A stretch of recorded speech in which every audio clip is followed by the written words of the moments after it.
Ecology school is one of my favorites. They're trying to teach environmental education through really engaging students. We've supported students attending the ecology school since the early 2000s, so it's been a long partnership.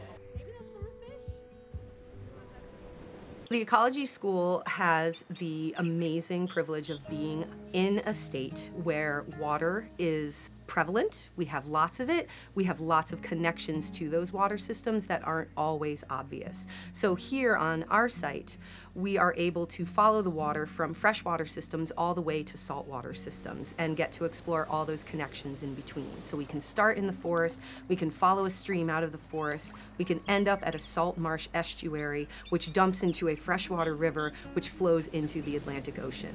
It's an incredible outdoor connection that students can make in an authentic way. To be able to see where that water flows down to and ends up in the ocean is a really powerful connection. We support the ecology school and the students that attend for the experience. We want to foster the next generation of environmental stewards, so we feel like the ecology school is doing just that. Should we put it in here? Yeah, I built a hole to put it in. Okay, you got a hole? All right. So water can be a finite resource. It can also be a renewable resource. In a state like Maine, where we're constantly indulged with water, we have water that comes from the sky every day. We have water that replenishes our systems in the spring when it melts from the oceans. We have water in so much abundance. In other places not very far away, in our own country, water is treated very differently, and it impacts people's lives in a way that there is no ignoring what your impact and what your connection to water is. Our role in any community is to understand. It's to patiently listen and enter into a dialogue. You know, I think one of the experiences I've taken from, other work that I've done over the last 20 years has been a lot of people try to spend their time talking, right? They want to get their message out.